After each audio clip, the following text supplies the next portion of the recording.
Fried rice, noodles, pulao இந்த மாதிரி ஐட்டம்ஸ்க்கெல்லாம் super டேஸ்டியான சைட் டிஷ் தான் நம்ம இன்றைக்கி பார்க்க போகிறோம். ஒரு பவுல் எடுத்து திக்கான தயிர் போட்டுக்கலாம். அது கூட Kashmiri chilli powder, normal chilli powder, மஞ்சத்தூள், கரம் மசாலா, ஜீரகத்தூள், சாட் மசாலா, பெப்பர் பவுடர், மல்லித்தலை ஒரு பிடி எடுத்துக்கோங்க, கசூரி மேத்தி, உப்பு, இஞ்சி பூண்டு paste, lemon, 2 teaspoon sunflower oil இதெல்லாமே போட்டு சூப்பராக நல்லா மிக்ஸ் கொடுத்துருங்க. இப்போ நம்ம கட் பண்ணி வச்ச வெஜ்ஜீஸ் எல்லாம் ஆட் பண்ணிக்கலாம். டொமேட்டோ, ஆனியன், கார்ன், பன்னீர், கேப்சிகம் இதெல்லாமே போட்டு நல்லா ஒரு மிக்ஸ் கொடுத்து ஃப்ரிட்ஜில் ஒரு 1 ஹவர் மேரினேட் பண்ணி வச்சுருங்க.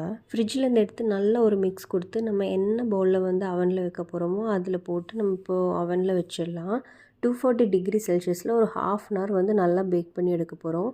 இன்பிட்வீன் பட்டர், ஆயில் இது ரெண்டையுமே அப்பப்போ போட்டு நீங்கள் மிக்ஸ் பண்ணி விடணும். இப்படி இல்லாட்டி கருகிரும். அவ்வளோதாங்க, சூப்பர் டேஸ்டியான பன்னீர் கார்ன் டிக்கா மசாலா ரெடி ஆகிடுச்சு. இதை செஞ்சு சாப்பிட்டு பார்த்துட்டு எப்படி இருந்துச்சுன்னு கமெண்ட் பண்ணுங்கள். தேங்க்யூ.